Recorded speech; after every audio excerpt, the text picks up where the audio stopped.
Hello, Detroit. Oh, it's good to be back in Michigan. Even though it might be just a little cold here. But I'm from Chicago, so I'm used to it. A couple of people I want to start off by introducing. First of all, Detroit is coming back, and everybody deserves credit for that, but one person who deserves special credit for it is your mayor, Mike Duggan. He's doing an outstanding job. So we're very proud of him. You've got 4 outstanding members of Congress. Debbie Dingell, the Dean, John Conyers, Brenda Lawrence, Sandy Levin. We've got one of the finest congressmen who ever served and a great friend of Detroit. John Dingell is here. There he is.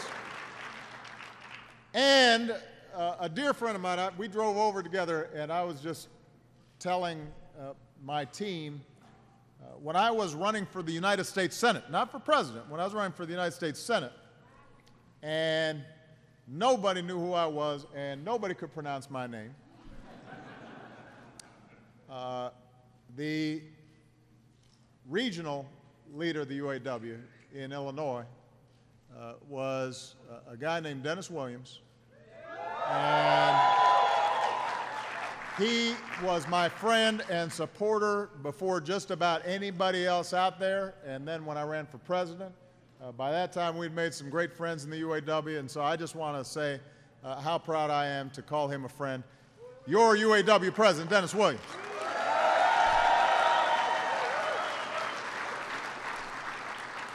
And give it up for Cindy for that outstanding introduction. That's your mom? That's my mom. That's her. Are you proud of your mom? I'm very proud of her. Oh, look at that. Well, you're like out of a TV show. Huh? What are you, like a child actor or something? Look at him. He's all handsome, all, yeah. All right, Cindy is a pretty impressive young man. I want to pick up briefly on something that Cindy said, and that is just to talk for a second about what's happening in Flint. You know, I am very proud of what I've done as president, but the only job that's more important to me is the job of father. And I know that if I was a parent up there, I would be beside myself that my kid's health could be at risk. And that's why over the weekend I declared a federal emergency in Flint to send more resources on top of the assistance that we've already put on the ground. We've designated a federal coordinator to make sure the people of Flint get what they need from their country. Yesterday, I met with Mayor Weaver in the White House in the Oval Office. And I told her that we are going to have her back and all the people of Flint's back as they work their way through this terrible tragedy. It is a reminder of why you can't shortchange basic services that we provide to our people and that we together provide as a government to make sure that public health and safety is preserved. But I have come to Detroit for another reason as well. I already drive in a great American car, which we affectionately know as the Beast. Next year, I've got to give it up. I'm saying goodbye to the Beast. So I figured that I needed to do a little browsing now at the Detroit Auto Show. I know they've got auto shows in Paris and Frankfurt and Tokyo, but there's only one Motor City. There's only one Detroit. And if you're looking for the world's best cars and the workers who make those cars, you need to be in Detroit, Michigan. That's why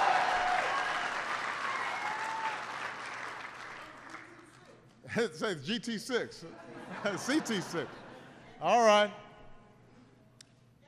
Well, I'm looking at all of them now.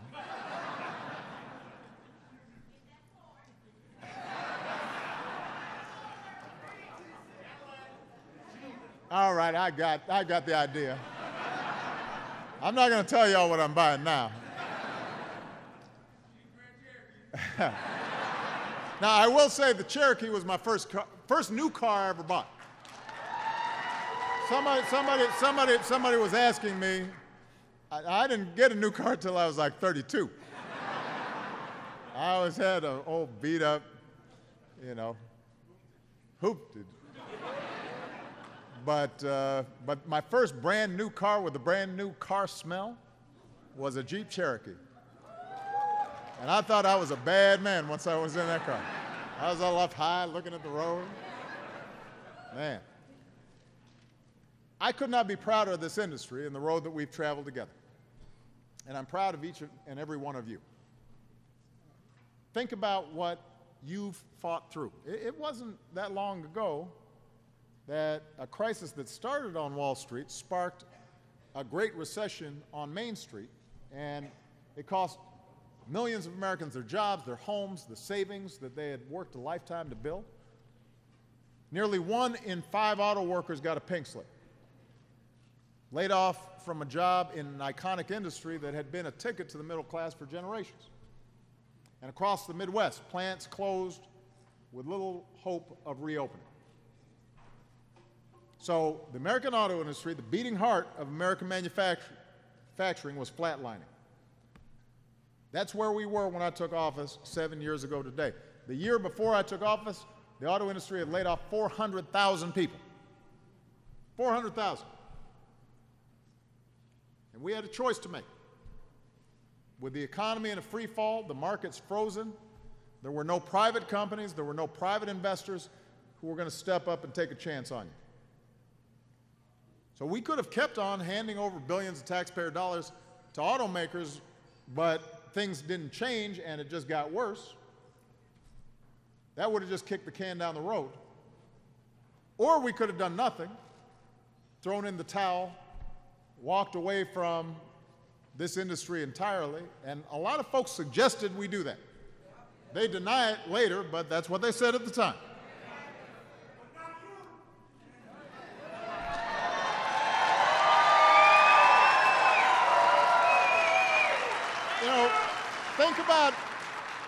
Think about what that would have meant for America. GM and Chrysler would not exist today. Suppliers and distributors that get their business from those companies would have died off. And when that happened, Ford could have gone down too, because those supplier chains are vital to all 3 industries, or all 3 companies. Production stopped, factories shuttered, proud companies chopped up, sold off for scraps, and all of you, the men and women who build these companies with your hands, would have been hung out to dry. More than 1 million Americans would have lost their jobs at the worst possible time. Not just auto workers, but the people and communities that depend on you, the teachers who teach your kids, the small business owners who know your name. Their livelihoods were at stake as well. And so we decided we're not going to let that happen. And we came up with another option. In exchange for help, we demanded responsibility. We said that the auto industry would have to truly change, not just pretend like it was changing. The industry retooled, it restructured. Management and labor got together to settle your differences. Everybody put some skin in the game. Everybody sacrificed for the sake and survival of this industry. And it wasn't popular. It wasn't even popular in Detroit. It wasn't even popular in Michigan. But I said at the time, I didn't run for president to be popular. I ran for president to do what needed to be done. And I placed my bet on you. And after visiting auto plants across the Midwest and seeing what you have done firsthand, let me tell you, I'd make that same bet any day of the week, because today factories are humming, business is booming, the American auto industry is all the way back. All the way back.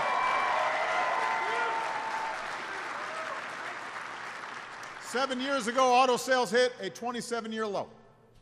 Last year, they hit an all-time high. Across the country, workers who thought that they'd never make another car again can't make them fast enough. You guys see it. New shifts are coming on. Big three are starting to boost wages. Since our plan kicked in, the American auto industry has added more than 640,000 new jobs. And because everybody came together and everybody worked together, not only are you producing more cars, but they're some of the most high-tech, most fuel-efficient, best-looking cars in the world. They're designed and engineered and forged and built right here in the United States of America.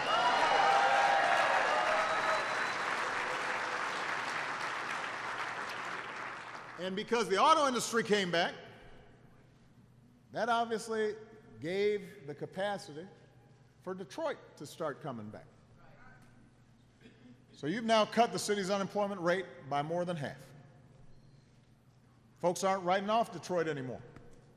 Starting 5 years ago, I sent some of my top people across the federal government to help City Hall and ordinary citizens to spark that comeback here in Motor City.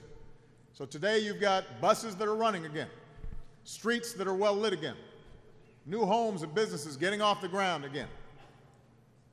There's still plenty of work to do, but you can feel the difference. You can feel something special happening in Detroit. You know, I stopped by a restaurant to have lunch with the mayor and a good friend of mine, Tom, who's started Shinola here, and one of your outstanding auto workers, and an emergency room doctor. What was that restaurant's name?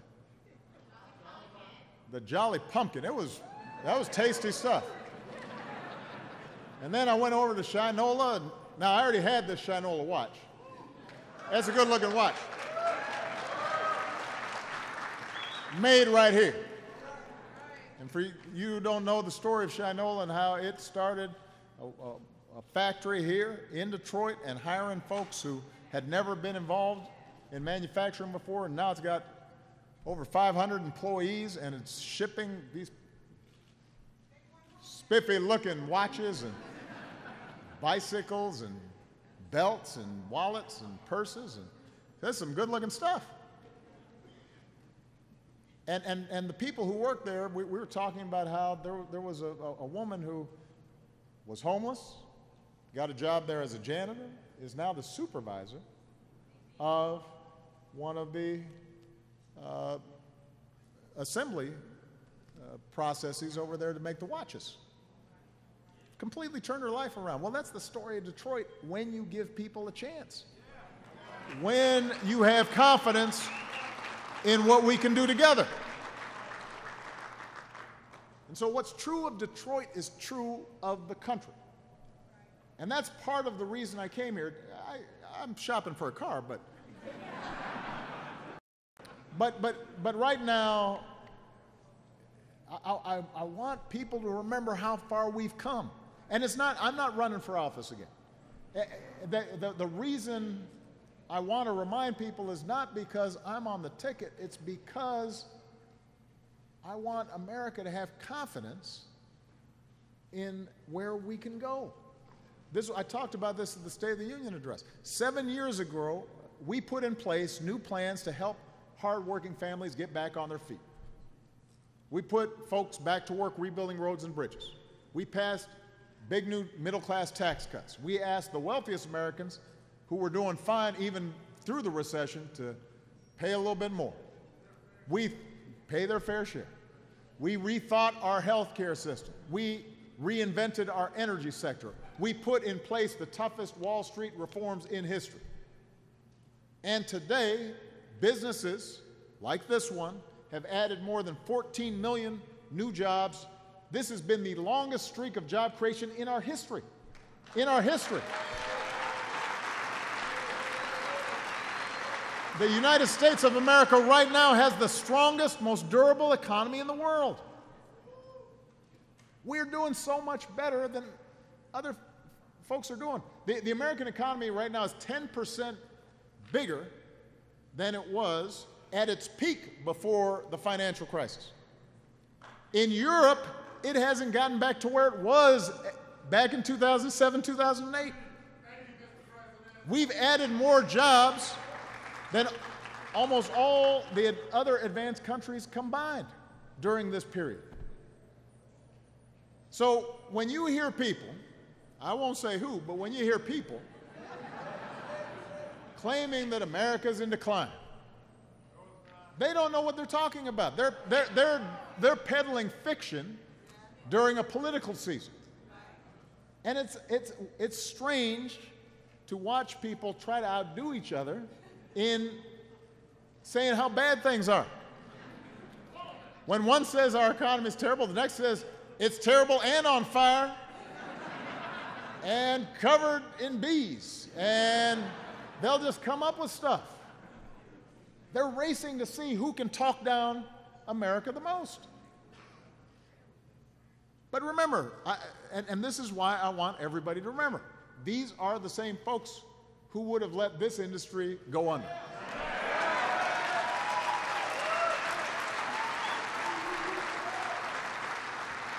These are some of the same folks who back in Washington called our plan to save the auto industry the road to socialism. Said it was going to be a disaster. Said they'll run it into the ground. Those are quotes, by the way. I'm not making that up. Look it up. And so when I hear today some of these folks running for president who can't bring themselves to admit what you guys have accomplished, I don't want you to take that seriously.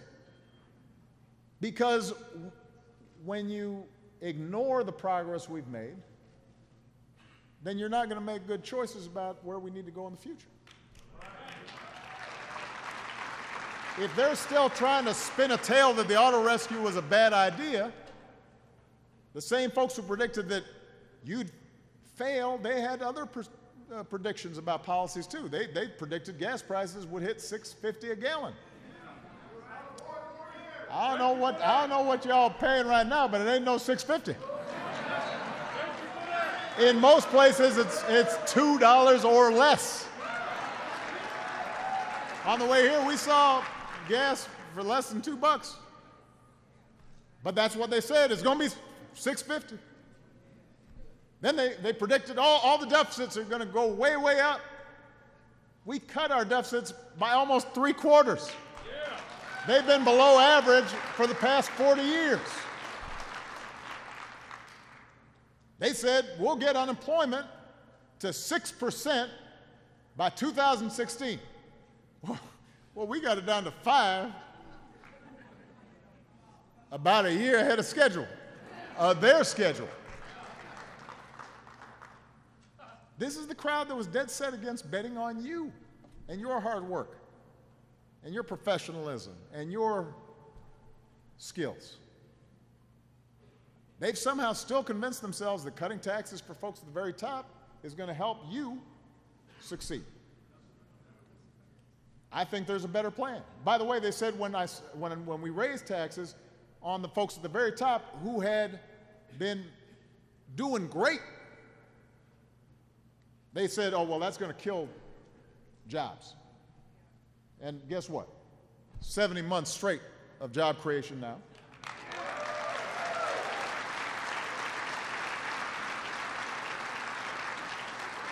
Just like they said when Obamacare passed, oh, that's going to be terrible. 18 million people with health insurance who didn't have it before.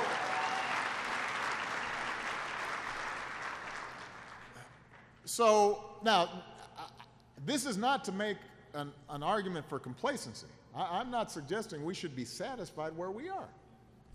Because what is true is the economy has been changing in profound ways for the last 20, 30 years. You've all seen it. Technology has made it easier to replace jobs on the assembly line. That's been going on for a long time. Any job where work can be automated is in danger of being replaced. The attacks on unions have been going on for a long time. And when union participation is down, workers have less leverage to get a raise.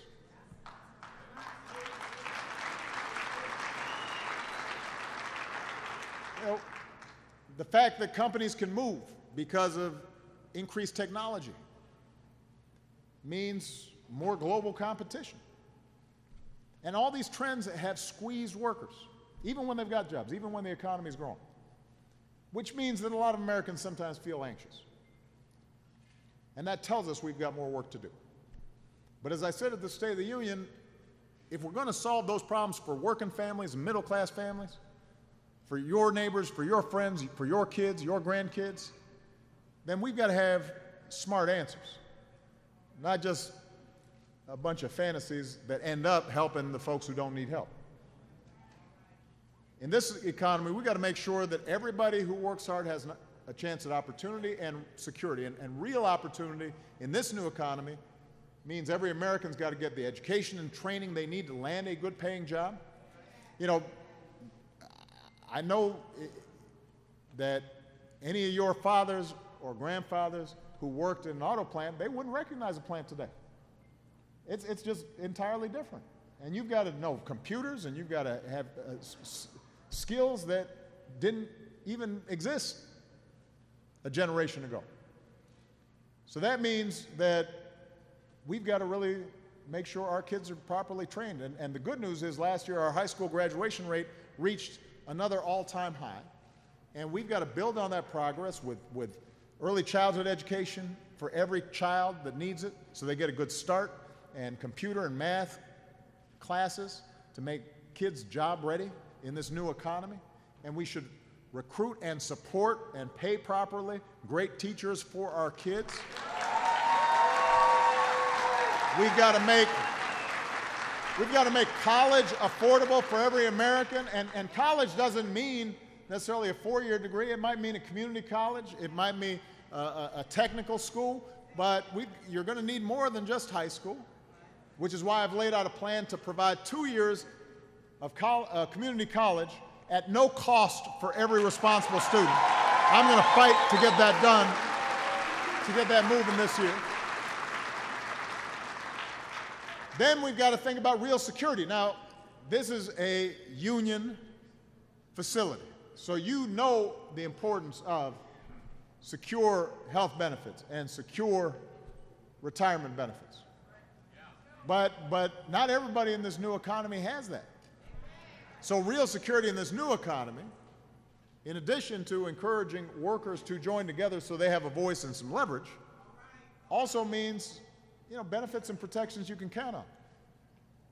When Social Security and Medicare are more than important than ever, we shouldn't weaken Social Security and Medicare. We should strengthen Social Security and Medicare. For Americans that are short of retirement, benefits should be mobile, like everything else. That's what we did with the Affordable Care Act. The idea with the Affordable Care Act was not to replace employer-based care, but it was to say if you lost your job, as some of you did, and you tried to buy it on Cobra, and it was so expensive you couldn't even think about it, or if you decided you wanted to go back to school for more training, or let's say you decided you wanted to start a new business, you had a chance to still get some coverage at a reasonable price and good quality. And as I said, 18 million people have gained coverage so far. So now we should make sure that when folks lose their job, the system works for them. For example, they should be able to get unemployment insurance that encourages retraining for a business that's ready to hire. And if a new job doesn't pay as much, there should be a system of wage insurance in place so that folks, if they take a job with the hope of retraining and ultimately getting a better job, in the meantime, they can still pay their bills. And if you take a part-time job or a temporary job before you find that full-time job, you'd have some insurance, some cushion. And when folks are going from job to job, they should still be able to save for retirement and take their savings with them. See, all that would make this new economy work better for everybody.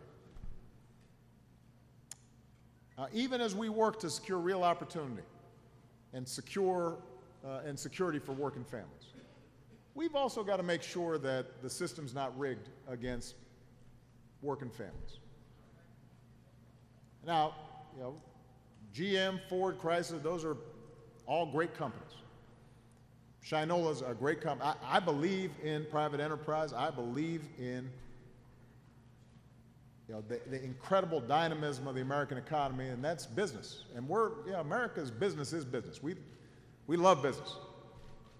But after years of corporate profits, we also have to make sure that business is sharing what it makes with the workers who make it. And that's the American way. I mean, Henry Ford used to talk about, I got to pay my workers enough so they can buy my cars. That's good for business. And so, working families are not going to get more opportunity or bigger paychecks by letting big banks or big oil or hedge funds write their own rules and do whatever they want. You're not helping middle-class families by allowing a tax on collective bargaining to go unanswered. And I'm not going to back down on my belief that we've got to have strong rules to protect the air that our kids breathe and the water that they drink. It is more important than ever. And by the way, I should just point out that the auto industry here in the United States has figured out that we can make more fuel-efficient cars that reduce the carbon pollution that's causing climate change and make a profit and put more people to work. There's no contradiction between creating jobs and economic growth and caring for the environment. And in this new economy, workers and parents and startups and small businesses, they need more of a voice, not less. So this year, I'm going to lift up some of the businesses who figured this out. What it means to do right by your workers and the fact that that's good for your bottom line. A lot of our best corporate citizens are also our most creative and our most innovative. And in this new economy, it's that spirit of creativity and innovation that we need more than ever. We've got to be thinking about the future, not just the past. And that's what you're doing here in Detroit. You're not just making cars that people want today, you're thinking about cars that people are going to want tomorrow. When I was over at the auto show, I saw plug-in hybrids and electrics and fuel-efficient cars that can protect our planet, save people money at the pump. You're working on self-driving cars that one day could prevent accidents and save lives. This year, my administration is going to take steps to get more of those cars on the road. Right here at GM and UAW, we're teaming up to train American workers for the good-paying jobs of the future. That's the kind of spirit that's going to lead us forward, that says we're all in it together. We've all got a stake in each other's success. It doesn't always get a lot of attention, but all across this country, if you just look for it, all kinds of good things are happening. And all the division and yelling and rudeness and controversy that gets spun up and manufactured, that's not who we are. That's not how we live on a day-to-day basis. At your workplace, everybody's on the same team trying to get the job done. You might have a disagreement, you try to figure it out. You don't start shouting. You don't start saying, well, I like those kind of people, but not those kind of folk.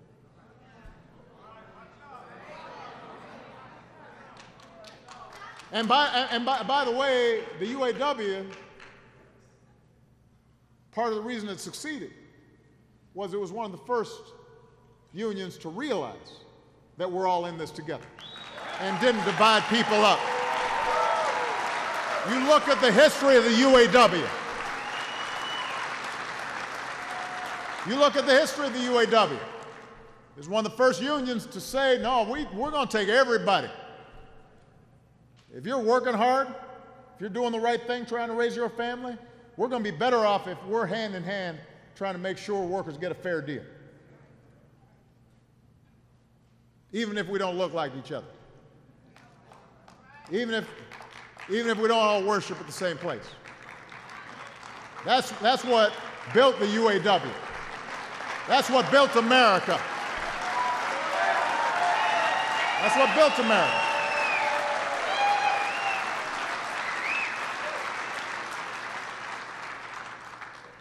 But I see it all across the country. I see it in the Leathers family from Sterling Heights.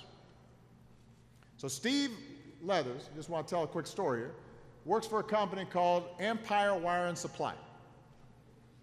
And during the crisis, they had to lay off nearly 20% of their workers. So Steve's friends were losing their jobs. His neighbors were losing their homes. So one night he tells his wife, if things didn't get better, they might have to leave too. Steve didn't know it at the time, but his 13-year-old daughter, Brianna, heard what he said.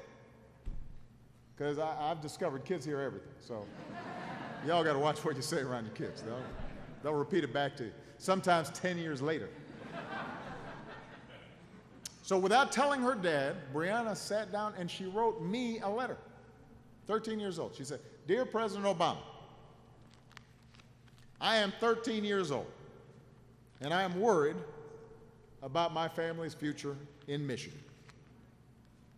My dad," she wrote, "works for a company that manufactures cables for the automotive companies. This industry isn't doing so well, but these guys are still doing okay." So Brianna's here today. Where's Brianna? Wave, there you are, right there. She's older now. So Brianna's 13 years old now, or she's 19 years old now. This was 6 years ago. She's a young lady. She's working her way through Macomb Community College. Her twin brother, Brendan, is that Brendan right next to her? He's at Oakland University, half hour away. Dad is still in Michigan. That's Dad. But today, Steve's future is very different. But before the crisis, Steve's company had about 110 employees. Today, they've got nearly 200. And Brianna says, she's looking back and she says, "I remember a lot of people getting laid off. They all have jobs now." Steve remembers what it was like back then. There was a panic. Now he says, "I'm 110% confident we're going in the right direction."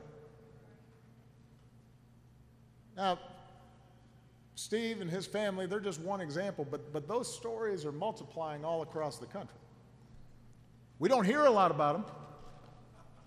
They don't get on TV. You won't always read about them in the newspapers. Sometimes we take it for granted. But I remember, and I read Brianna's letters, and that's why I've got so much confidence in the future. Because of you. I know that we've got young students like Brianna and Brendan. I know we've got workers like Steve who've proven that we're tougher than any kind of times that we might face. I'm confident because every one of you who clock in every day and work as hard as you can, not just for your own sake, but for the sake of this industry and for the sake of the country, and because you take pride in what you do. And when you see that car rolling down the highway and you know, hey, I built that thing, and you know it's a great product, and it gives you a sense of being part of something bigger. That makes me confident about the future. I'm hopeful about our future because every single American that I've met who never stopped believing that the people who love this country can change it for the better, you are what makes America great. And I want you to know that I have faith in you. And when I leave this office, I'll still have faith in you. And every day that I have the privilege of holding this office, I'm going to have faith in you. And we're going to work side by side to make sure more folks got jobs and more folks got better wages and benefits and more people have the ability to join a union when they want to and more people are able to start businesses, and more people have health benefits, and more companies are thriving, and this country is going to keep on moving forward. And I know it's going to happen because of you. Thank you, Detroit. God bless you. God bless the United States of America.